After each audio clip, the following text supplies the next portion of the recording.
जय जय रघुवीर समर्थ।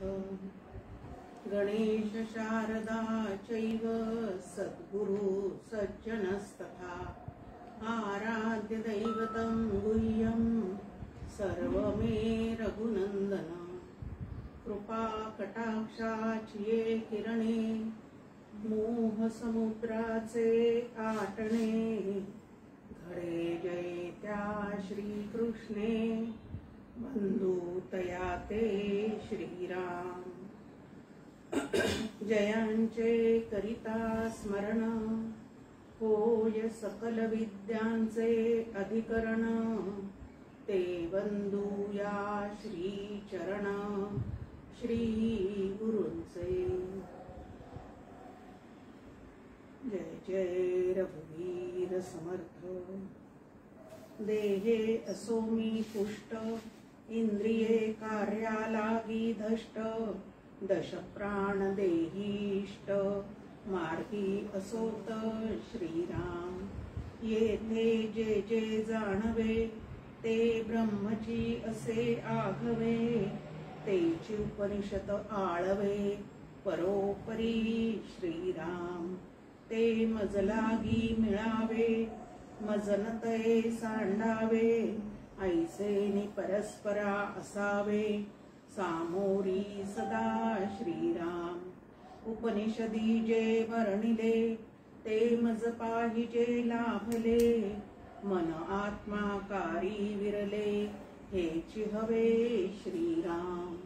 ओम शांती शांती शांती।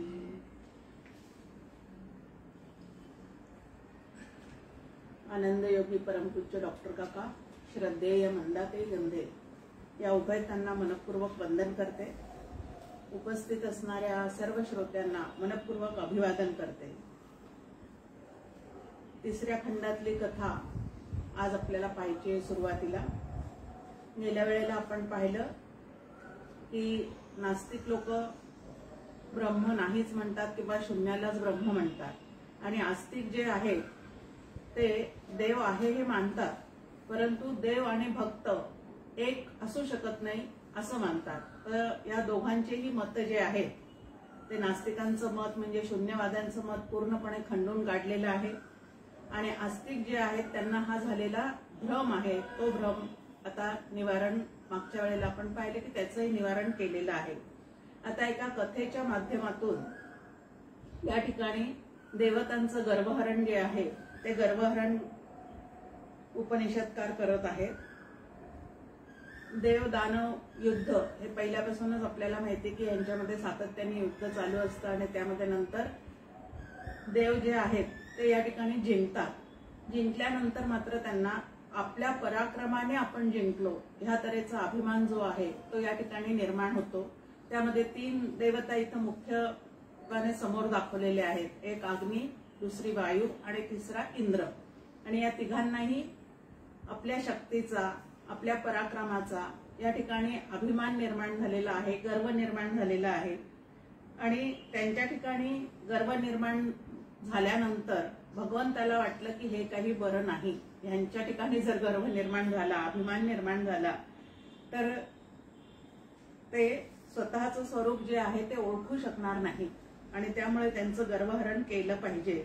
हे लक्षात आल्यावर भगवंतानी या ठिकाणी एक लीला केलेली आहे आणि ते पाहण्याचा आपण प्रयत्न करणार आहोत आज। अग्नी जयाचेनी जळे वायू दाखवी वादळे इंद्र जयाचेनी बळे देव रक्षी तो ईश्वर स्वये निर्धारी प्रगटला देवता समोरी विचित्र यक्षाकारी अपूर्व तेज देवता मी म्हणता आत्मरूपा विसरता कर्तृत्व भोगे बुलता भ्रमल्या तेथे। की त्या ठिकाणी विजय प्राप्त झाल्यानंतर त्यांच्या ठिकाणी कर्तृत्वाचा अभिमान निर्माण झाला, म्हणजे शास्त्राच्या भाषेमध्ये त्यांना कर्तृत्व भोक्तृत्व भ्रांतीमध्ये या अभिमानाने काय केलेलं आहे तर अडकवलेलं आहे आणि आमच्यामुळेच हे सगळं प्राप्त झालेलं आहे। हा विजय जो मिळाला तो आमच्या पराक्रमामुळे आमच्या शक्तीमुळे मिळालेला आहे असं अभिमान वाढल्यामुळे स्वतःच्या स्वरूपाला मात्र ते त्या ठिकाणी काय झालेले आहेत तर विसरलेले आहेत। ते सर्व साक्षी जाणिले भ्रम निवारण मांडिले अपूर्व रूपा धरिले गर्वहरणा। की आपल्या शिष्यांना, आपल्या देवतांना असा अभिमान झालेला त्या भगवंताला सुद्धा काय होत नाही तर चालत नाही. शिवाजी राजांच्या चरित्रामध्ये सुद्धा एक त्या ठिकाणी उदाहरण आलेलं आहे की ते समर्थांना भेटायला येतात आणि समर्थांना भेटायला आल्यानंतर की त्यांच्या देहबोलीतून, थोडंसं चालण्यातून वगैरे की यांना आता आपल्या पदाचा अभिमान झालेला आहे असं समर्थांच्या लक्षात येतं. ते लक्षात आल्यानंतर समर्थ ज्या खडकावर बसलेले असतात त्याच्या जवळचा एका खडकावर ते आपली कुबडी असं जोरात आपटतात आणि ती आपटल्यानंतर त्याच्यातून त्याचे 2 तुकडे बाहेर येतात आणि थोडंसं पाणी असतं, त्या पाण्यामध्ये बेडूक छोटंसं त्या ठिकाणी असतं. तेव्हा समर्थ त्याला दाखवतात की बघ आता ह्यांचा पोशिंदा कोण आहे. हे इथं पराक्रम जरी आपल्याकडून होताना दिसत असले तरी तो पराक्रम करण्यासाठी जी शक्ती असते ती शक्ती जी आहे ती त्या भगवंताकडूनच तुम्हाला आम्हाला प्राप्त झालेली असते. आणि ह्याचं जर आपल्याला विस्मरण झालं तर अभिमान जो आहे तो आपल्या ठिकाणी वाढत जातो आणि जितका अभिमान जास्त तितकं आपण स्वस्वरूपापासून दूर फेकले जातो. आणि म्हणून त्यांचा गर्वहरण करण्यासाठी तिथं यक्ष रूपामध्ये तो भगवंत जो आहे तो प्रगटलेला आहे. आता भगवंताचं अवतरण म्हणल्यानंतर इतर सामान्य माणसापेक्षा सुद्धा तेज जे आहे ते त्या ठिकाणी अधिकाधिक असतं आणि तो असा एक तेजपुंज असणारा यक्ष समोर दिसल्यानंतर त्या देवतांना असं वाटलं की आता इथं कोण हा प्रगट झालेला आहे, हा म्हणजे सामान्य काही दिसत नाही. मग ते त्या ठिकाणी म्हणतात, सुरुवातीला अग्नीला म्हणतात की जा रे पाहून येतो कोण आलेला आहे त्याची ओळख करून घे म्हणून. अग्नी म्हणे हा कोण, वायू म्हणे हा कवन, इंद्र म्हणे मी अजानन ओळखे हा. की अग्नी, वायू आणि इंद्र सगळेच जण म्हणतात की ह्याला आम्ही अजूनपर्यंत ओळखत नाही, हा कोण आहे. मग आता एक एक जण जाऊन आपण त्या ठिकाणी पाहून येऊ की हा नेमका कोण आहे. अग्नी म्हणे मी जातवेदा, जाळीतो ब्रह्मांड कंदा, आणि असे मी शक्तिदा यंत्रादिकाते. सगळ्यात पहिल्यांदा अग्नीला त्या ठिकाणी पाठवलं जातं आणि अग्नी त्याच्यासमोर गेल्यानंतर तो यक्ष त्याला विचारतो की तू कोण आहेस, काय कार्य करणार आहेस. आणि त्यावेळेला संपूर्ण जगाला जाळण्याची शक्ती माझ्याजवळ आहे. एक नाव त्याचं तो सांगतो ते म्हणजे जातवेदा, म्हणजे सर्व काही जाणणारा असा जो अग्नी आहे तो मी आहे आणि मी हे सगळं ब्रह्मांड एका क्षणात मनात आलं तर जाळू शकतो. असं आपल्या शक्तीविषयीचा अभिमान धारण करूनच तो त्या ठिकाणी बोलतो. आता अभिमान आतमध्ये ज्या वेळेला खूप वाढलेला असतो त्यावेळेला वाणीच्या द्वारे, चालण्याच्या द्वारे तो प्रगट होतच असतो. इथं सुद्धा यक्षासमोर तो ह्याच पद्धतीने बोलतो. मग यक्ष त्या ठिकाणी म्हणतो, तै यक्ष टाकिली काडी, म्हणे जाळ करी राखुंडी, करिता प्राणाची कुरोंडी न जळेती. की त्या ठिकाणी यक्ष जे आहेत ते एक वाळलेली काडी त्याच्यासमोर टाकतात आणि म्हणतात तुला असा अभिमान आहे ना की तू सगळं काही ब्रह्मांड जाळू शकतो, तर मग ही एक वाळलेली काडी जी आहे ती मला जाळून दाखव. आणि त्या ठिकाणी शक्ती देणाऱ्या भगवंतांनी शक्ती जी आहे ती त्या ठिकाणी आवरून घेतलेली आहे आणि भगवंतांनी ती शक्ती आवरून घेतल्यानंतर त्या अग्नीच्या ठिकाणी सुद्धा ती काडी जाळण्याचं सुद्धा बळ जे आहे ते त्या ठिकाणी त्याला दाखवता आलेलं नाही. यक्ष म्हणे अग्निदेवा मी जाळे न करी दावा, अग्नी लज्जित भावा परतोनी गेला. प्रयत्न करूनही त्याला ज्या वेळेला ती काडी सुद्धा पेटवता आली नाही त्यावेळेला तो खजील झाला आणि मागच्या मागे परतून गेला. वायू यक्षाचे समोरी सांगे बळ अनिवारी, माझे प्रवाहाचे भरारी विश्व कापे. तो सकळ गंध धाता अंतरिक्षी विधाता, परी उडव काडी म्हणता हतवीर्य झाला. आता हा जसं मी जातवेदा आहे म्हणून अभिमानाने सांगतो तसा हा मी मातरिश्व आहे म्हणून वायू त्या ठिकाणी सांगतो की मनात आणलं तर सगळं काही उडवून लावण्याचं सामर्थ्य वादळाच्या रूपाने माझ्या ठिकाणी आहे. असं तो वायू सुद्धा त्याच्या समोर येऊन गर्वाने फुगलेला असल्यामुळे त्या पद्धतीने बोलतो की सगळं विश्व जे आहे ते मी व्हायला लागलो की कापतं आणि सर्वांचे सर्व तऱ्हेचे गंध वाहून नेण्याचं सामर्थ्य सुद्धा माझ्याजवळ आहे असं तो म्हणतो. मग त्याच्यासमोर सुद्धा ती एक काडी टाकतो आणि ही उडवून दाखव असं त्या ठिकाणी यक्ष म्हणतात. तर तो सुद्धा अग्निप्रमाणेच फजिती पावतो. त्याला सुद्धा ती काडी जी आहे ती उडवता येत नाही आणि तोही खजील होऊन माघारी परततो. आता ह्या दोघांना तरी यक्षाने निदान दर्शन दिलेलं आहे आणि त्यांच्याशी संभाषण केलेलं आहे. ते इंद्र धैर्या करोनी, मी इंद्र या अभिमानी, यक्षांचे जाता स्थानी यक्षगुप्त.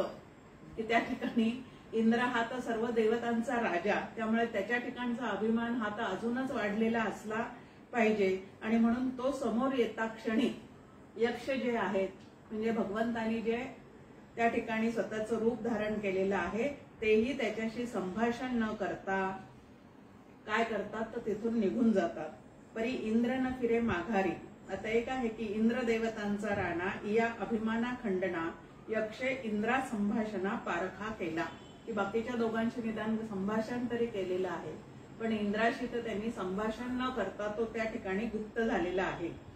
आणि तो निघून गेल्यानंतर इंद्र जो आहे तो मात्र परत माघारी फिरला नाही, कारण त्याच्या मनामध्ये ते रूप जे आहे ते अत्यंत पूर्णपणे ठसलेलं होतं. परी इंद्र न फिरे माघारी, शोधे यक्षा ते अंबरी, भक्ती जडली भारी अभिमान जाता. की ते रूप पाहिलेलं आहे. आता इथं आपल्या समोर मांडणी आहे, एक उदाहरण दिलेलं आहे की पावसाळ्याच्या दिवसामध्ये अचानक वीज गडगडाट होतो आणि वीज चमकून जाते. आता ती वीज क्षणभरच चमकून जाते, पण तिच्या त्या चमकण्यामध्ये सुद्धा भरपूर तेज जे आहे ते असतं आणि अप्रकाशित असणारे पदार्थ जे आहेत ते काही काळ तरी त्या ठिकाणी दिसून जातात. मग आता इथं सुद्धा त्याच पद्धतीने याचं अवतरण झालेलं आहे. क्षणभर तो त्याला दिसलेला आहे, पण त्यानंतर मात्र तो तिथून गुप्त झालेला आहे. पण इंद्र जो आहे तो मात्र आता ह्याचा शोध घेतल्याशिवाय आपण माघारी फिरायचं नाही, अशी खुंगाट त्यांनी मनाशी बांधलेली होती. परी इंद्र न फिरे माघारी, शोधे यक्षा ते अंबरी, भक्ती जडली भारी अभिमान जाता. त्या अंतःकरणाला त्याचा वेध घेण्याची या ठिकाणी काय झालेली आहे, त्याला तर इच्छा निर्माण झाली की याला जाणल्याशिवाय आपण माघारी फिरायचं नाही.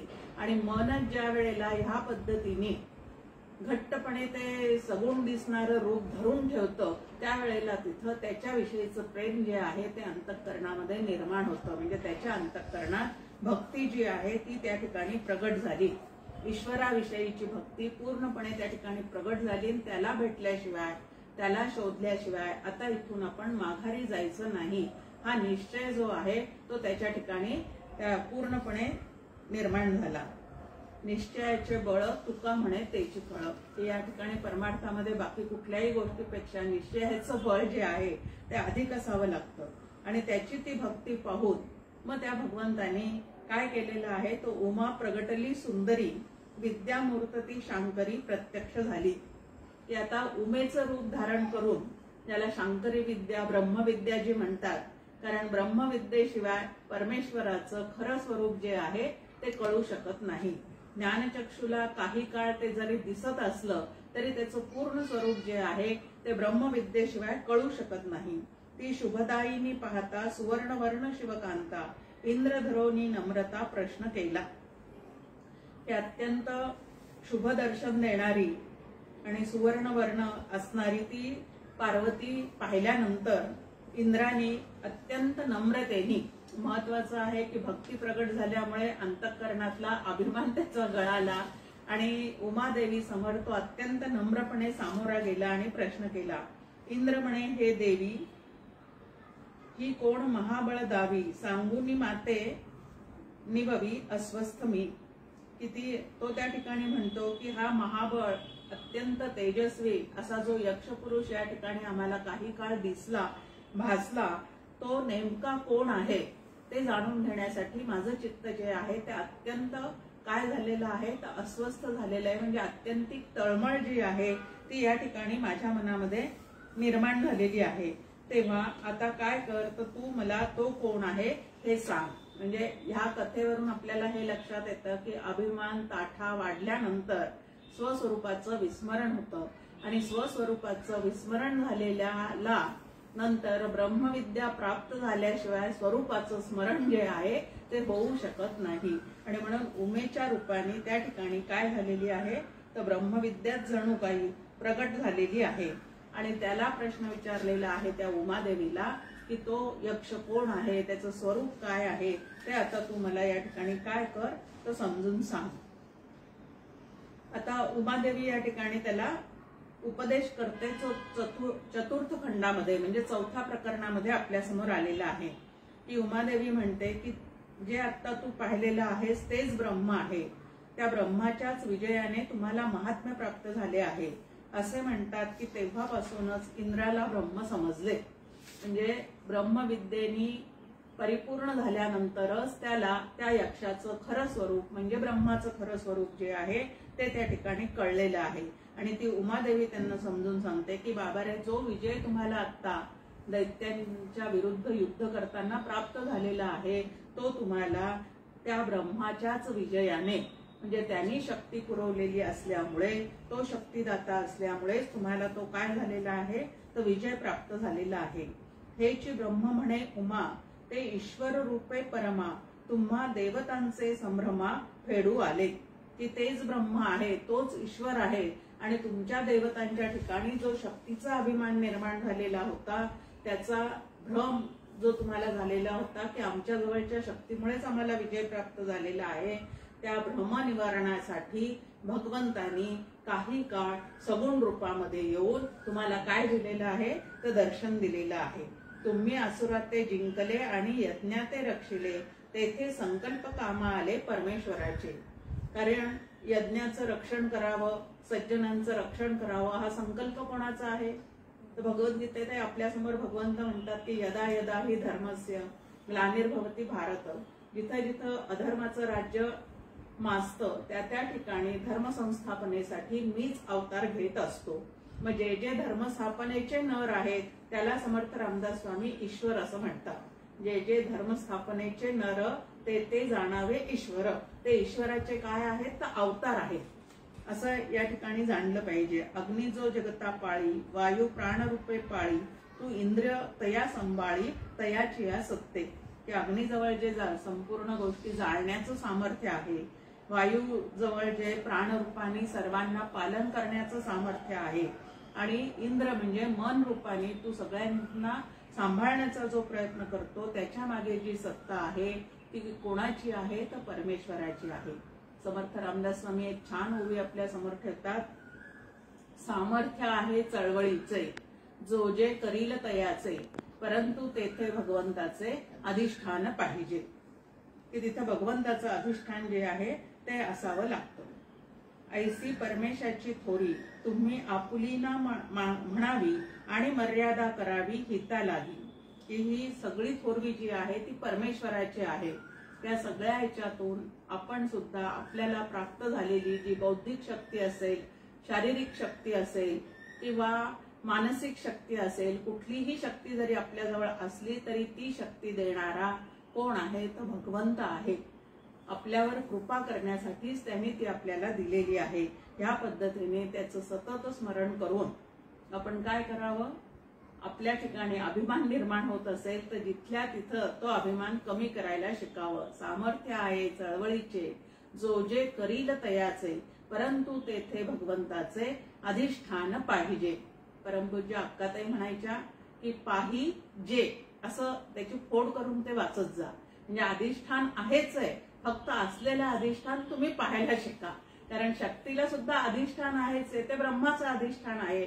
आणि फक्त शक्तीच आपण पाहतो, पण त्याच्या मागचं अधिष्ठान जे आहे ते मात्र पाहत नाही. आता आपल्या घरात आपण पाहतो की सगळीकडे लाईट लागलेले दिसतात संध्याकाळच्या वेळेला.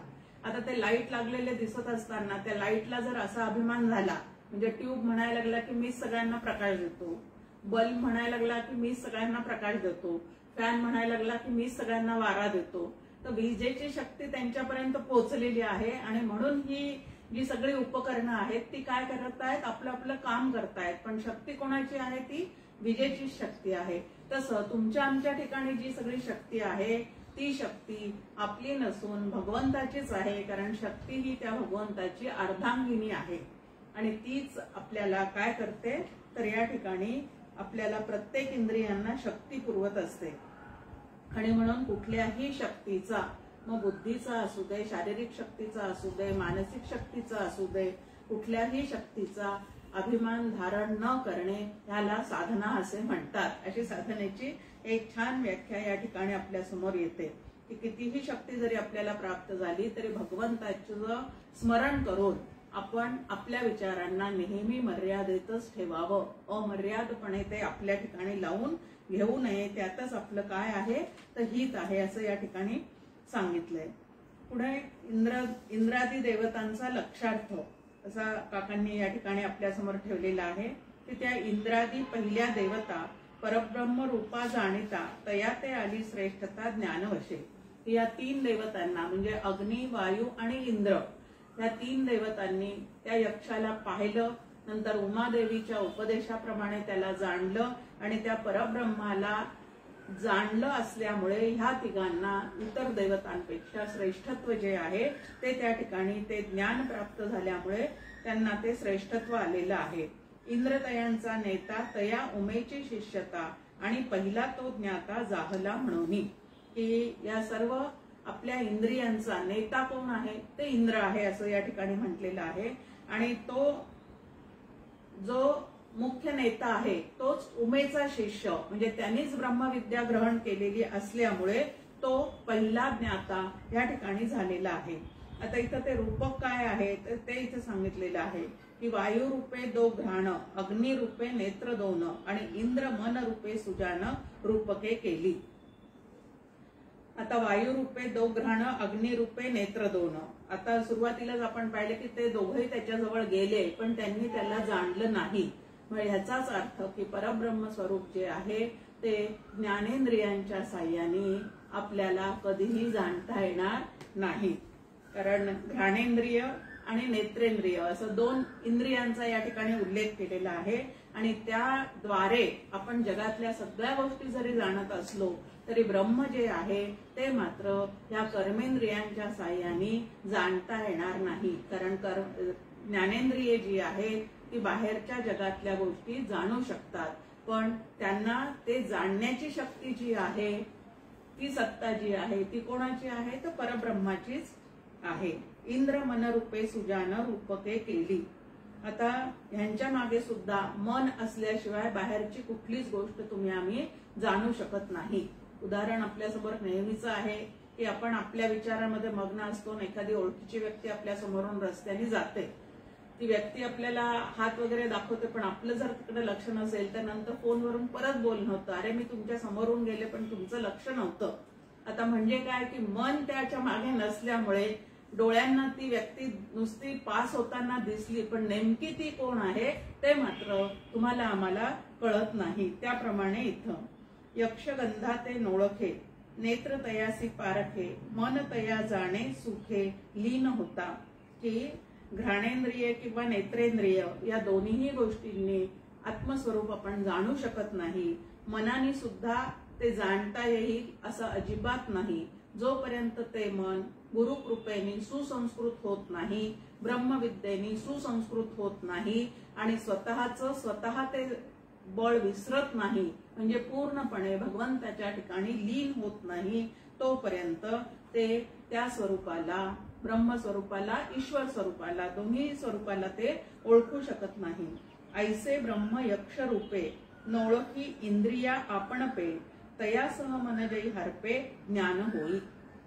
तिथे जाणण्याची जेव्हा तळमळ होते आणि त्याच्या मागे मागे जाता जेव्हा आमचं मनच पूर्णपणे हरवून जातं, त्याच्यामध्ये बाहेर कुठं हरवून गेलं तर ते दिसणारच म्हणजे कळणारच नाही. पण त्याला जाणण्याच्या इच्छेने त्याच्या जे काय शब्दज्ञान आपल्याला झालेलं आहे, जे काय ब्रह्मविद्येच्या साह्याने तुम्हाला आम्हाला समजलेलं आहे, त्याच्यामध्ये ज्या वेळेला मन पूर्णपणे सतत राहतं त्यावेळेला या ठिकाणी आपल्याला श्रीकृष्णाने ज्ञानेश्वरीत सांगितलेली ओवी आठवते, तू मन हे मीच करी माझी आहे भजनी प्रेमधरी.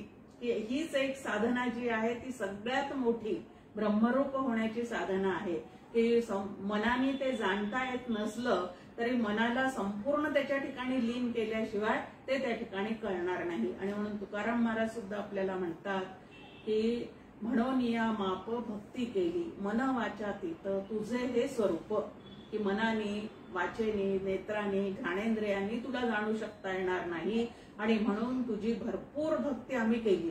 भरपूर भक्ती केली म्हणजे आमचं सगळं मन तुझ्याकडे आम्ही लावून दिलं. डोळ्यांनी तुझंच रूप पाहायचं, कानाने तुझंच चिंतन करायचं. आता मूळ ब्रह्म जे आहे ते अनुपास्य आहे, मग अनुपास्य ब्रह्माची तर उपासना करता येणार नाही. मग तेच भक्तांवर कृपा करण्यासाठी काही काळ आपल्या समोर प्रगट होऊन जातं आणि त्याची उपासना म्हणजे त्याच्याकडे चित्त मात्र आपल्याला लावता येतं. त्याला जाणण्यासाठी, त्याला पाहण्यासाठी आपलं मन जे आहे ते मन त्याला वाहण्यासाठी आपल्याला नक्कीच प्रयत्न करता येतात. ऐसा का साधक कोणी ब्रह्म म्हणे मी जाणी, दक्ष अशुभाचे निवारणी जेव्हा होई. की याप्रमाणे ब्रह्म जाणण्यासाठी एखादा साधक दक्ष होतो आणि आपल्या मनातल्या सगळ्या अशुभ वासना ज्या आहेत त्या टाकून देण्याचा तो प्रयत्न करतो. आता अशुभ म्हणजे काय काय आहे पहा. तै काम क्रोधादी अशुभा. काम आणि क्रोध हे जे आपल्या स्वभावामध्ये सहजतेने अखंड असणाऱ्या गोष्टी आहेत त्याच काय म्हटलेलं आहे, अशुभ आहे. आता अशुभ गोष्टी पाहिल्या की आपलं वाटोळ होतं असं आपल्याला वाटतं. मग अशुभ स्वभावात ठेवलं तर आपण आपलं किती वाटोळ करून घेत असू. म्हणून तै काम क्रोधादी अशुभा टाकण्याकरी आरंभा. मग प्रत्यक्ष साधना काय आहे तर काम क्रोध लोभ यालाच तुकाराम महाराज माया असं म्हणतात. आणि आपण म्हणतो की भगवंताने माया निर्माणच का केली, ती ओलांडायची कशी. आता हे विकार अंतःकरणातले कमी कमी करत जाणं हेच त्याला ओलांडणं आहे. मग इकडं आमचं वह्याच्या वह्या नामस्मरणाने भरलेल्या आहेत. 3-3 तास आम्ही ध्यानाला बसतो आहे आणि तिथून उठलं की परत जर आमचं क्रोध आणि लोभच वर येत असतील तर अंतःकरणात स्थायी स्वरूपामध्ये ब्रह्मभाव आहे का जीवभाव आहे. जितके काम क्रोध चित्ताला जास्ती तितकं मी जीवभावात जास्ती अडकलेला आहे हे या ठिकाणी समजून घ्यावं लागतं. तै काम क्रोधादी अशुभा टाकण्याकरी आरंभा तया चित देवी शुभा सहाय्य करी. एक छान इथं आश्वासन आपल्याला दिलेलं आहे की जो मनापासून ह्या कामक्रोधादिकांपासून स्वतःला वाचवण्याचा प्रयत्न करतो, त्यांना टाकण्याचा प्रयत्न करतो, त्याला उमादेवी म्हणजेच ब्रह्मविद्या जी आहे ती त्याच्या चित्ताला नक्की सहाय्य करते. 2 पावलं आपण पुढे गेले तर 10 पावलं परमेश्वर पुढे येतो. पण तेवढं तरी चालण्याचं किंवा पुढे जाण्याचं मनात तुमच्या आमच्या आलं पाहिजे. हे जे सगळे प्रतिबंध आहेत. आता काम क्रोध इत्यादींना काय म्हटलेलं आहे तर परब्रह्माकडे जाताना मध्ये लागणारे हे वाटमारे आहेत. म्हणजे मध्ये आपल्याला गाठून आपल्याला ते प्रतिबंध निर्माण करतात, तिकडं जायला अडथळा निर्माण करतात. आणि म्हणून चित्तातून ते काय केलं पाहिजे तर घालवलं पाहिजे. मग सगळ्यात मोठी साधना कुठली आहे बरं. ते इतके सूक्ष्म आहेत की पदार्थांसारखं हातात घेऊन टाकता येतात का, हातात घेऊन टाकता येत नाही. मग आता हा क्रोध चित्तातून घालवायचा असेल, काम चित्तातून घालवायचा असेल तर नेमकं काय करायचं आहे. मनी कामना वासुदेवी वसुदे. मनाच्या श्लोकामध्ये समर्थ आपल्याला म्हणतात की इकडच्या ज्या सगळ्या वासना आहेत ना त्या वासना आता इकडं लागू द्या. म्हणजे जगतातलं काही मिळवण्यापेक्षा मला भगवंताची भेट घ्यायची आहे ही शुभ वासना त्या ठिकाणी निर्माण करा. की बाकी आता काही नको, मला पाहायचं आहे ते भगवंताला, बोलायचं आहे ते भगवंताशी, जाणायचं आहे ते भगवंताशी. असं जर मनामध्ये असेल तर हळूहळू जिथं भगवंत आहे तिथे या गोष्टी हळूहळू कमी कमी होत जातात. डोंगरे शास्त्री फार छान पद्धतीने सांगायचे, जहा राम है वहा काम टिक ही नाही सकता. म्हणजे रामाचं खरोखरीच अनुसंधान मनाला जर आपलं खूप व्यवस्थितरित्या सुरू असेल तर त्या ठिकाणी काम शिल्लकच राहत नाही. जिथं काम शिल्लक राहत नाही तिथं क्रोध येण्याचा प्रश्नच उरत नाही. शेवटी क्रोध कशासाठी येतो, आपल्या कामना पूर्ण होत नाही म्हणून, आपण जे मिळवायला जातो त्याच्या आड कोणीतरी येताना दिसतं म्हणून, आपल्याला जे पाहिजे ते दुसऱ्याला अधिक मिळालेलं दिसतं, मग त्या ठिकाणी मत्सर तिरस्कार. म्हणजे मूळ सगळ्याचं काम आहे. आणि तो कामच जर आम्ही शुद्ध केला तर तो काम शुद्ध करायचा म्हणजे जगतात विषयीचा काम चित्तामध्ये न ठेवता भगवत भेटीची कामना मनामध्ये ठेवली की हळूहळू या गोष्टी सहजच तिथून काय होतात तर निघून जाऊ शकतात. हे स्वभावात दडलेले असल्यामुळे ही साधना करत असताना आपल्याला सर्जिकल स्ट्राईक करावं लागणार. बाहेरच्या साधना करण्यापेक्षा काय करायचं आहे तर आपल्या अंतःकरणाचाच विचार जास्तीत जास्त करून तिथं काय काय दडलेलं आहे, कशा कशामुळे हे कामक्रोधादी उत्पन्न होतात याचा जर व्यवस्थित आपण शास्त्रशुद्ध विचार केला किंवा आजपर्यंत हे स्वभावामध्ये धारण करून मी काय प्राप्त केलेलं आहे आणि काय गमावलेलं आहे. यामध्ये प्राप्ती तर काहीच होत नाही, पण नातेवाईकांशी संबंध गमावण्याची जी पाळी आहे ती मात्र या कामक्रोधाधिकांनी सतत तुमच्या आमच्यावर येत राहते. म्हणून त्यांना टाकण्यासाठी म्हणून काय केलं पाहिजे तर प्रयत्न करायला थोडी तरी सुरुवात. आता भगवंताजवळ मागायचं झालं तर काय म्हणावं की माझ्या चित्तातला क्रोध जाऊ दे, माझ्या चित्तातला मोह जाऊ दे, कारण तुझ्या भेटीच्या आड येण्यासाठी, तुझ्या भेटीला येण्यासाठी मला प्रतिबंध करणारे जे आहेत ते बाहेरचे कोणी नसून माझ्यामधले हे विकारच आहे. आपल्या आतमध्ये असणाऱ्या आनंद स्वरूपाला आपल्यापर्यंत पोहोचू न देण्याचं काम हे सगळे विकार करत असतात.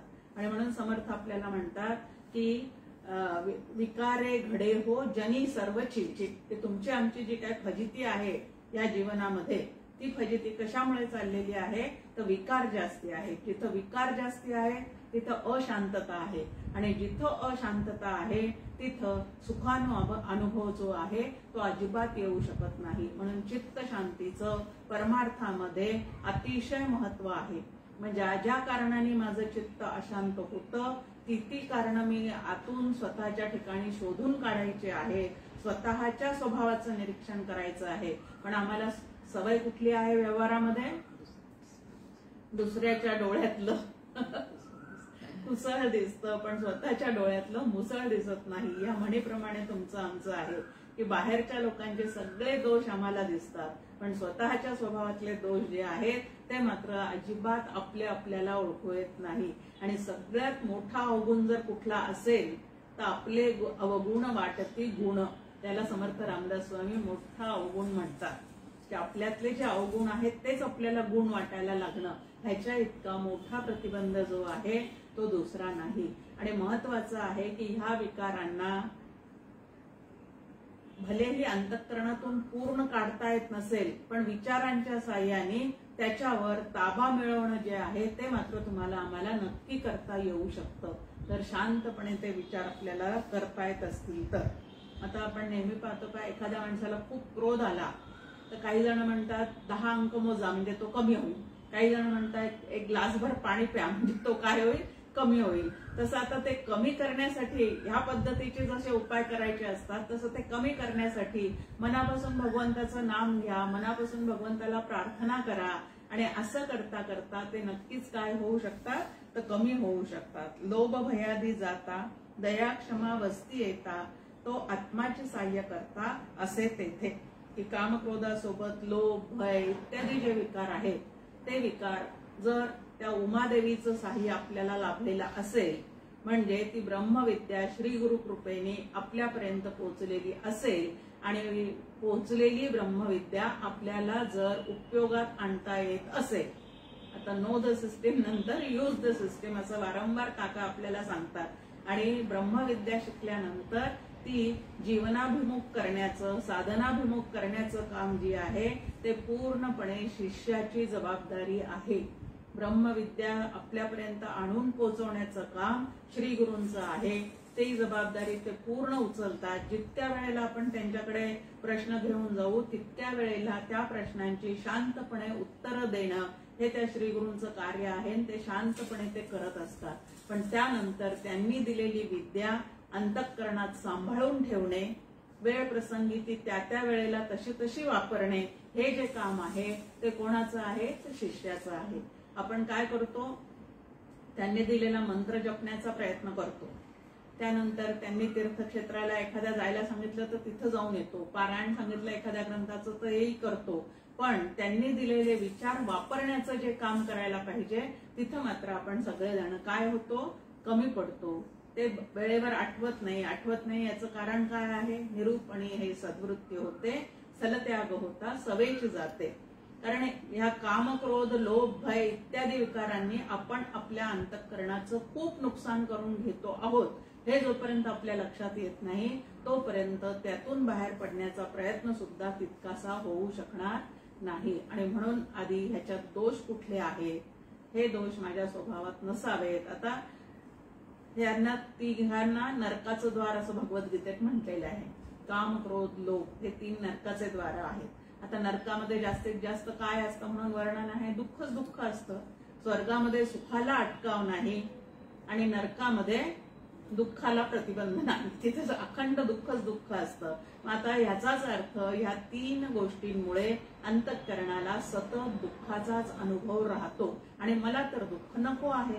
मला जर दुःख नको आहे तर दुःख देणाऱ्या गोष्टी माझ्या स्वभावातून काढून टाकणं याला साधना असं म्हणतात. आणि ही साधना जी आहे ती अत्यंत सूक्ष्म आहे, ज्याची त्यांनी ती करायची असते. आणि त्याच्यातून बाहेर पडल्यानंतर खरा आनंद जो आहे तो आपल्याला तिथल्या तिथं मिळतो. आणि इथं म्हटलेलं आहे की जो ह्या पद्धतीने स्वतःच्या स्वभावाची पूर्णपणे परीक्षा करून त्यातून ते काढण्याचा प्रयत्न करतो त्याला उमादेवी आणि आत्मा पूर्णपणे सहाय्य करतं. आता आत्मा सहाय्य करतो म्हणजे काय होतं तर आत्मकृपा लाभते. स्वतःला त्या ठिकाणी याच्यातून बाहेर पडण्याचं बळ जे आहे ते तुम्हाला आम्हाला प्राप्त होतं. पुढे म्हटलंय की हे तर सगळं करायचंच आहे. आता काम क्रोधादी गोष्टीपासून दूर कोणाला व्हायचंय? मला व्हायचंय. तर ते दूर होण्यासाठी जे काही करावं लागतं ते मीच करायचं आहे. पण मी अशुभा निवारिले, शुभा धरोनी आणिले, ऐसे जयानी जल्पिले, नाश त्याचा. की अभिमानाची जागा परत आपल्याला इथं दाखवून दिलेली आहे.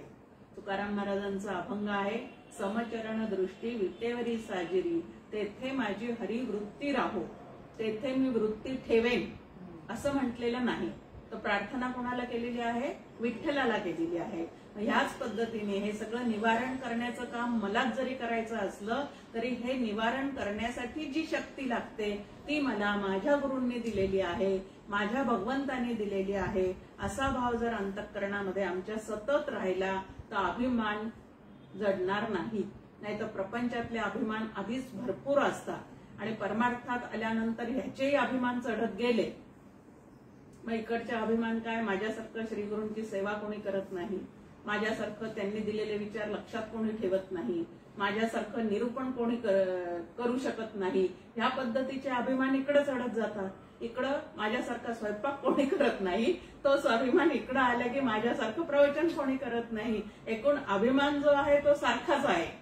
दोन्हीचे तपशील मात्र बदललेले आहेत. पण असा अभिमान क्षणोक्षणाला आमच्या ठिकाणी जवळ येण्याचा प्रयत्न करतो, सलगी करण्याचा प्रयत्न करतो. पण त्याच ठिकाणी त्या अभिमानापासून स्वतःला सोडवण्यासाठी श्री गुरूंच्या सतत स्मरणामध्ये राहता आलं पाहिजे. नाहीतर तिथंच आपला नाश आहे. मी दमी मी शमी आणि के लोभी कामी, हेही नाठवे वर्मी तरे तोचिक. इकडं सुद्धा वरपर्यंत जाण्याचा आपल्याला प्रयत्न करायचा आहे, ब्रह्मरूप होण्याचा प्रयत्न करायचा आहे. त्याच्यासाठी शमदमाचा अभ्यास जो आहे तो माझा मलाच करायचा आहे. चित्तातून लोभ जे आहेत, अनासक्त अवस्था म्हणजे आसक्ती जी आहे ती मलाच घालवायची आहे.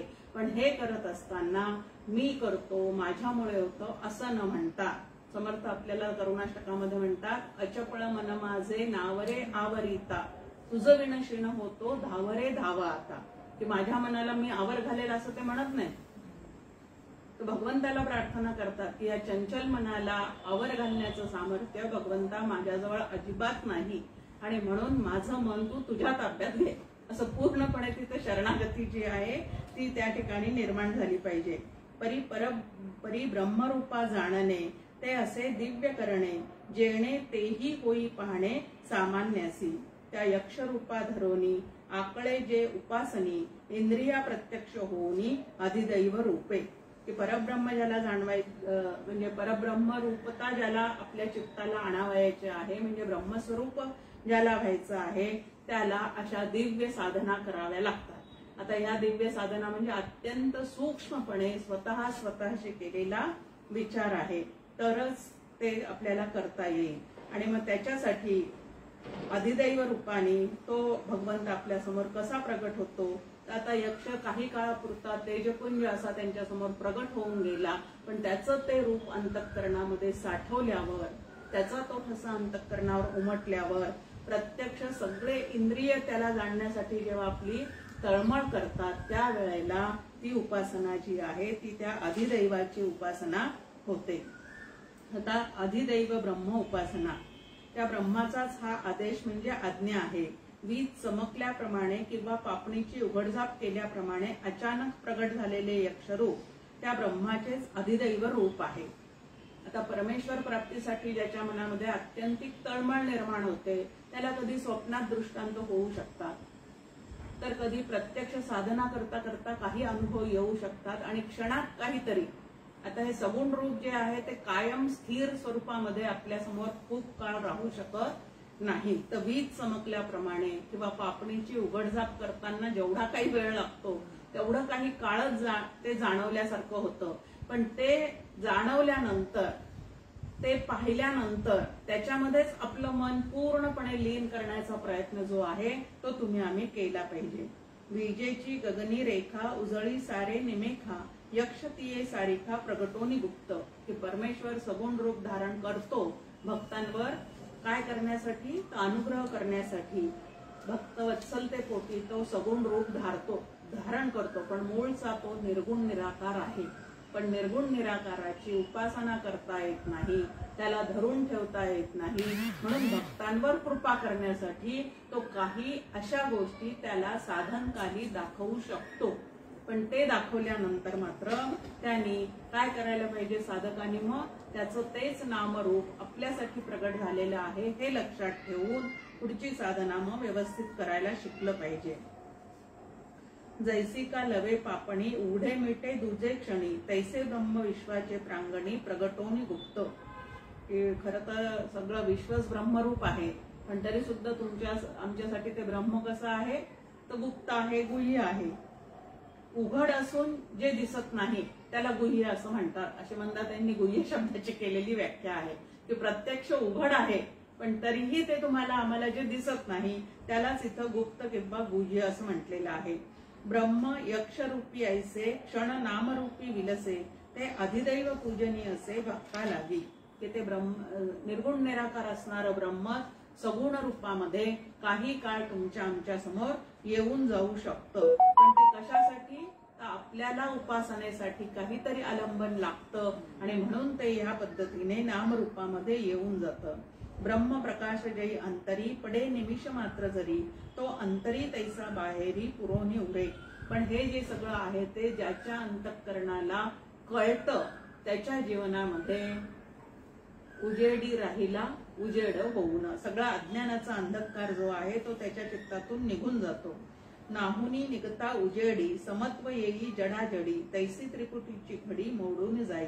व्यवहारामध्ये जसं करता त्यानंतर कर्म क्रिया यांची त्रिपुटी असते तशी त्रिपुटी या ठिकाणी नंतर राहत नाही. तर कर्ताही ब्रह्मरूप, जे कर्म करतो तेही ब्रह्मरूप आणि क्रिया सुद्धा ब्रह्मरूप आहे. या पद्धतीने जड आणि अजड म्हणजे अचेतन आणि सचेतन, सजीव आणि निर्जीव या सगळ्या ठिकाणी ते ब्रह्म व्यापून आहे. ह्या पद्धतीचा पूर्ण बोध जो आहे तो जो ह्या अधिदैवताची ह्या पद्धतीची उपासना. तर कशा पद्धतीची उपासना? तर सदैव मन त्याच्यामध्ये रंगून ठेवण्याची उपासना जो करतो त्याच्या ठिकाणी ते जुळून येतं. न जाणे ऐसे नाही जाणे ऐसे न कही उपाधी योगे काही बाही वेगळीक. ती उपाधी समाधी काळी तैसी पंचत्वाचे वेळी जाता ब्रह्म कल्लोळी तेची होळी. किती बुद्धी समाधीच्या वेळी. आता बुद्धी ही उपाधी आहे आपल्याला लागलेली, पण त्या समाधीच्या वेळी आणि देहपातानंतर दोन्ही वेळेला ती काय होते? देहपातानंतर तर नाहीशीच होते आणि समाधीच्या काळी ती स्वरूपाच्या ठिकाणी लीन होऊन जाते आणि त्या वेळेला ती ब्रह्मरूपता जी आहे ती त्या ठिकाणी येऊन जाते. आता अध्यात्म उपासना. हे मन जे गेल्यासारखे वाटते ते हे ब्रह्म आहे, त्यानेच ब्रह्माचे स्मरण होते व सतत त्याचे संकल्प होतात. अध्यात्म ब्रह्म उपासना. अधिदैव ब्रह्म उपासना म्हणजे प्रगटलेला यक्ष जो आहे म्हणजे ईश्वराचं नामरूप जर आपल्या लक्षात आलं तर त्याला धरून राहणे ही अधिदैव उपासना.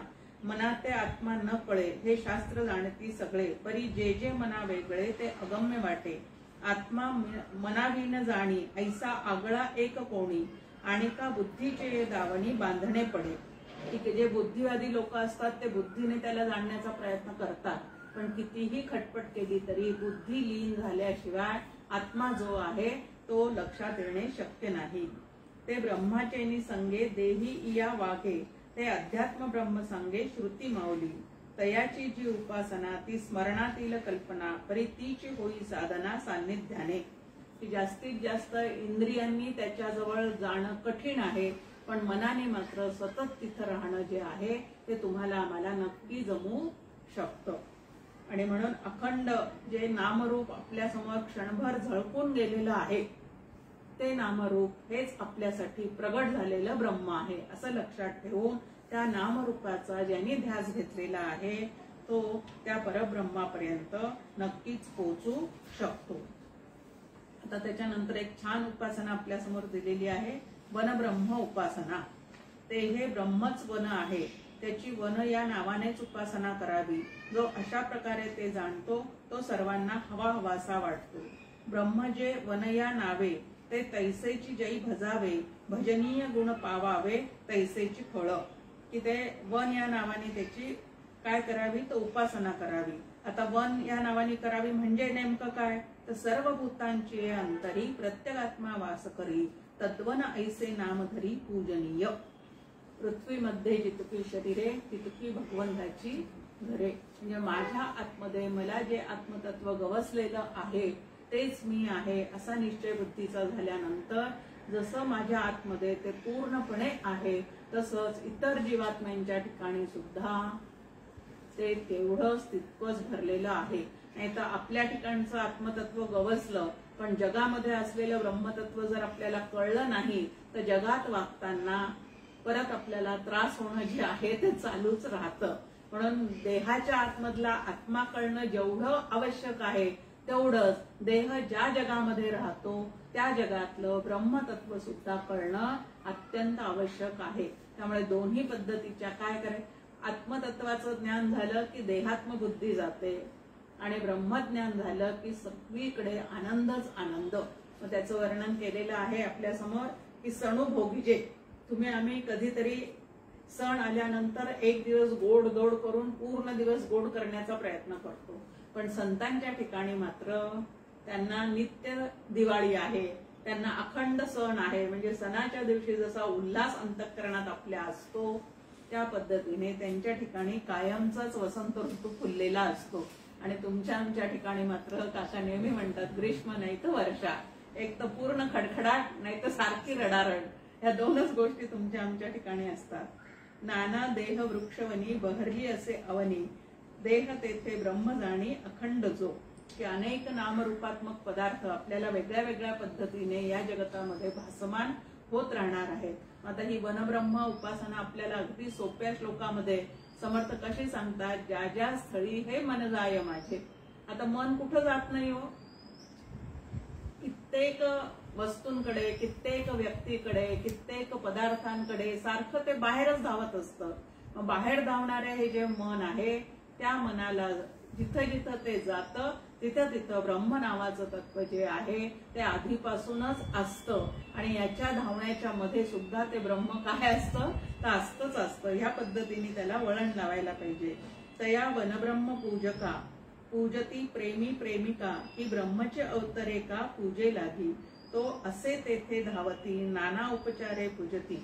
ह्या पद्धतीने जो वनब्रह्म उपासना करतो म्हणजे सर्वत्र ब्रह्मदृष्टी ठेवून जगामध्ये वागतो, तो जिथं जिथं असतो तिथं तिथं जाऊन बाहेरचे लोक त्याची पूजा करतात. माझी पूजा करायला या असं त्याला सांगायचं काम पडत नाही किंवा माझी पूजा करा असं सुद्धा तो कधी म्हणत नाही. तया वनब्रह्म पूजका, तो असे तेथे धावती नाना उपचारे पूजिती. जीन प्रीती गणगोती तीही तया.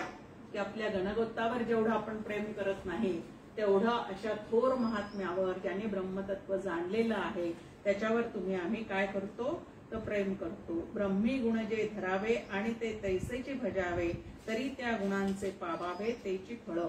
की शास्त्राद्वारे ब्रह्म कसं आहे ते एकदा लक्षात घेतल्यानंतर मूळचा मी पूर्ण तसाच आहे असं स्वतःच्या ठिकाणी समजून राहणे हेच त्या ब्रह्माचं भजन आहे. म्हणून निर्गुण मानस पूजा जी आहे ती शंकराचार्यांनी दिलेली अगदी मनापासून अभ्यासावी.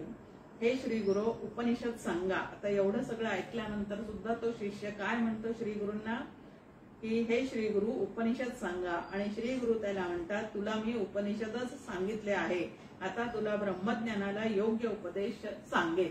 की आतापर्यंत तुला ते सगळं तेच मी सांगत आलेलं आहे, पण उपसंहारामध्ये ते म्हणतात की येथवरी जे निरोपिले ते ब्रह्मस्वरूप दाविले, आता ब्रह्मज्ञानाचे आले निरूपण पुढे. कर्णाचा कर्ण, नेत्राचा डोळा, अगदी पहिल्या खंडामध्ये जे सांगितलं. ऐसी दाविली ब्रह्मकळा, ते कैसेने आकळे बाळा सांगेना आता. अगा ब्रह्मज्ञाना लागी, असने पडे विरागी, या संसाराचे लगबगी न घडेते. इथं भगवान त्याला श्री गुरु समजून सांगतायत की शब्दांच्या साह्याने जेवढं तुला सांगता येईल तेवढं सगळं उपनिषद मी तुला आता पूर्णपणे खुलं करून सांगितलेलं आहे. पण मी सांगितलं तू ऐकलं म्हणजे तू ब्रह्मरूप होशील असं आहे का ताबडतोब? तसं नाही. मग काय तर ब्रह्मज्ञाना लागी असने पडे विरागी. या दृश्य जगतापासून चित्त पूर्ण अनासक्त झाल्याशिवाय आणि भगवंताच्या ठिकाणी पूर्ण आसक्त झाल्याशिवाय, इकडं अनासक्त आणि इकडं आसक्त ज्या वेळेला होईल त्यावेळेला भक्ती आतमध्ये पूर्णपणे निर्माण होईल. आणि ब्रह्मजयी असे जाणणे, ते काही न पडे करणे, तरी साधना सहित टाकणे निशेष कर्म. की तुला ब्रह्मरूप होण्यासाठी काही खूप करायचं असं नाही, पण चित्तातून जे आहे ते या दृश्य जगताविषयीची कामना आसक्तीची आहे तिचा पूर्ण त्याग झाल्याशिवाय आणि चित्त परब्रह्माविषयी पूर्ण जागरूक झाल्याशिवाय ते होणे शक्य नाही. परी सांगेन जे पुढती, ती तपादी साधन भ्रांती, जेणे लोक विरक्ती ज्ञाना लागी. ते प्राप्त व्हावं म्हणून लोक अनेक प्रकारच्या साधना वगैरे करत राहतात. पण या साधना करण्याचा उद्देश सुद्धा काय आहे तर शमधमाचा अभ्यास, दृश्य जगतापासून स्वतःला दूर नेण्याचा प्रयत्न, हेच ते कारण आहे. पण ही सुद्धा साधन भ्रांती आहे. साधना करून ब्रह्म हाती येतं असं नाही, पण ब्रह्मविद्या शिकल्याशिवाय ती आचरणात आणल्याशिवाय अविद्या गळून पडत नाही. आणि अविद्या गळून पडल्याशिवाय असलेली ब्रह्मरूपता आपल्याला स्पष्ट होत नाही. आता ब्रह्मज्ञान म्हणजे ते ज्ञान बाहेरून कुठून आणायचं नाहीये. तर काका आपल्याला नेहमी सांगतात नित्य प्राप्ताची प्राप्ती. किती प्रकारचं वैराग्य आपल्या समोर पाहिजे? शास्त्राने आपल्या समोर 5 प्रकार दिलेले आहेत वैराग्याचे. आता वैराग्य शब्द ऐकले की ज्या प्रापंचिकांना धडकी भरती त्यांनी हे वैराग्य कधी समजून घ्यायचं. एक आहे देह, इंद्रिय, प्राण, ज्याला मी माझं म्हणतो ते माझं जे आहे ते माझं नसून ते पंचमहाभूतांचं गाठोडं आहे हे समजणं, याला तामस वैराग्य म्हटलेलं आहे. नंतर स्थूल देहापासून तर अहंकारापर्यंत ज्या आतमध्ये आपल्या भावना आहेत त्या सगळ्यांविषयी असणारं वैराग्य याला काय म्हटलेलं आहे? राजस वैराग्य म्हटलेलं आहे. त्यानंतर सात्विक वैराग्य म्हणजे दिसणारं दृश्य, ते पाहणारा द्रष्टा आणि त्याचा असणारा मी साक्षी. आता साक्षी भावाने पहा अशी आपल्या समोर एक साधना दिलेली आहे. पण साक्षी भावाने पाहणं म्हणजे सुद्धा ब्रह्मरूपतेपासून दूर होणंच आहे की नाही? हा साक्षी भावाचं विषयी सुद्धा वैराग्य आलं पाहिजे. म्हणजे मी अलिप्त आहे असंही वाटतं नंतर उपयोगाचं नाही. अलिप्त तर व्हायचं आहे, पण मी अजून कोणीतरी त्याच्यापासून वेगळा म्हणले की विशेषत्व आलं. आणि जिथे विशेषत्व आलं त्या ठिकाणी निर्विशेष असणाऱ्या ब्रह्मापासून आम्ही काय होतो तर दूर होतो. त्यानंतर संपूर्ण दृश्य जगता संबंधीचं वैराग्य पाहिजे. आणि सगळ्यात महत्वाचं सांगितलं की मी विरक्त आहे या जाणीवेविषयी सुद्धा वैराग्य पाहिजे. आणि हे वैराग्य कशा प्रकारचं असतं तर मंद, मध्यम आणि तीव्र. आता ब्रह्मरूप होण्यासाठी तीव्र वैराग्य जे आहे, आता मंद मध्यम वैराग्य म्हणजे आपल्या साध्या भाषेत म्हणतो स्मशान वैराग्य. असं नुसत्या स्मशान वैराग्याने ब्रह्मरूपता येऊ शकत नाही. तर अंतःकरणापासून या दृश्य जगताविषयीची कामना टाकता आली पाहिजे. आता आत्मविद्येची साधने सांगितले की तप, दम, कर्म ही सगळी आत्मविद्येची साधने आहेत. पण ही सगळी देहाच्या साह्यानेच केली जातात. पण त्याच्या आतमध्ये सत्य असणारं चैतन्य असल्यामुळेच हे सगळं कार्य होऊ शकतं. ते चैतन्य नसेल तर होऊ शकत नाही. इंद्रिया पूर्वे संस्कारे, झोंबती विषयांचे वारे, तया जो यत्न आवरे, दमी तो असे. की पूर्व संस्कार जे आहेत, अनंत जन्मीचे वासनेचे जे संस्कार आहेत ते आपल्याला परमार्थामध्ये पुढे जाऊ देतच नाही. पण त्यांना जो आवर घालून राहतो तो या ठिकाणी हळूहळू पुढे जातो. कर्म जे ज्ञान देई ते न नित्यादी पाही, मनन ध्यानादी जे होई तेच कर्म. नुसत्या कर्माने आत्मरूपता येऊ शकत नाही. चित्त शुद्ध निष्काम कर्माने नक्कीच होतं, पण नुसतं कर्म करूनच मला मोक्षापर्यंत पोहोचता येईल असं म्हणेल ते शक्य नाही. कारण कर्मामध्ये काय आहे, भरपूर हालचाल आहे आणि परमार्थामध्ये अंतःकरणाच्या साधनेला जास्ती महत्व आहे. ते श्रवण, मनन, निधिध्यासन या ऐसे नाही साधन. या ठिकाणी परमार्थ त्याच्यानेच पुढे पुढे जातो. ऐसे तया ते अनुष्ठिता मळ चित्ताचे क्षाळता ज्ञान ते येई हाता वेद वर्म. हे तप, दम, कर्म, नंतर निष्काम कर्म, निष्काम उपासना हे सातत्याने करता करता चित्ताचे मल विक्षेप दोष जे आहे ते निघून जातात आणि ते दोष निघून गेल्यानंतर श्री गुरु कृपेने आवरण दोष काढणं सुद्धा त्या ठिकाणी काम होऊन जातं. पवित्र चित्तादी होता भार देवावरी घालता श्रद्धा श्री गुरु उपासता ज्ञान होई. की चित्त पवित्र झाल्यानंतर आता शेवटचा जो टप्पा आहे तो श्री गुरु कृपेशिवाय होणार नाही हे लक्षात येऊन जो त्यांना शरण जातो त्याचं काम त्या ठिकाणी होऊन जातो. पुढे म्हटलंय की काया वाचा मनासी निवारानं असत्यासी तेथ ब्रह्मविद्येसी ओढा असे. की ही ब्रह्मविद्या कोणाच्या ठिकाणी रुजते, फळते, तर काया वाचा मनासी निवारानं असत्यासी. समर्थांची एक छान ओळी आहे, असत्या एवढे पाप नाही आणि सत्या एवढे पुण्य नाही.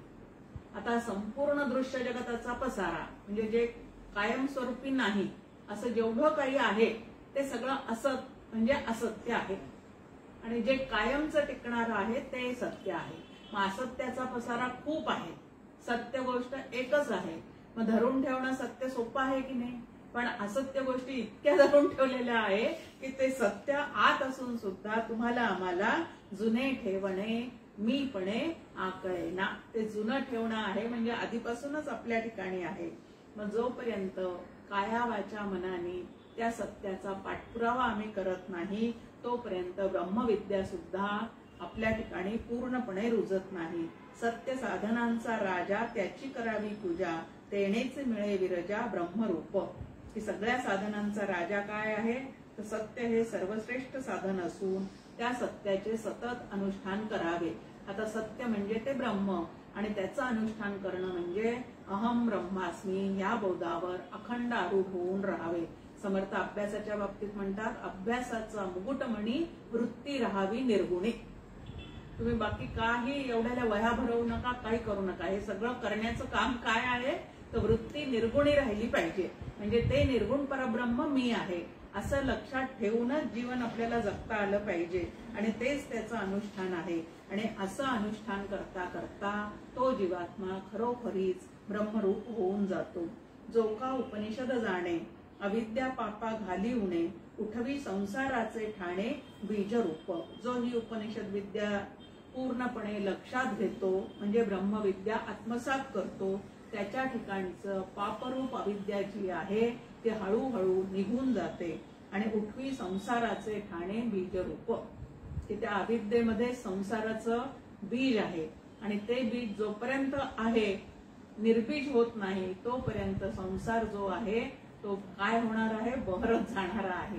मग ते एकदा बीज भाजलं म्हणजे वासनेचं बीज भाजलं की संसारातून आपण बाजूला होतो. तो ब्रह्मरूपा पावे सर्वात्मकी सामावे ब्रह्मची होई स्वभावे जाणिता ब्रह्म. की ब्रह्म जाणता जाणता सर्वव्यापी असणारं ब्रह्म मीच आहे असं ज्याच्या लक्षात येतं तो स्वभावाने सुद्धा म्हणजे सहजतेने ब्रह्मरूप होऊन जातो. आणि पुढे डॉक्टर काका या ठिकाणी म्हणतात की शंकर महाराजांच्या प्रसादाने म्हणजे त्यांच्या गुरूंच्या प्रसादाने आणि विठ्ठलाच्या अनुग्रहाने या विश्वंभराशी म्हणजे आनंदमय परमात्म तत्वाशी काय तर मला एकरूप होऊ दे असं काकांनी केलेली प्रार्थनाच आपण आपल्यासाठी पण करूया आणि ब्रह्मरूप होण्याचा प्रयत्न जो आहे तो करूया. ह्या पद्धतीने इथं 4 खंडात मांडणी केलेलं असं केनोपनिषद जे आहे ते आपल्या या ठिकाणी पूर्ण झालं. आता पुढच्या मंगळवारी काय ते पुढच्या मंगळवारी सांगते. जय जय रघुवीर.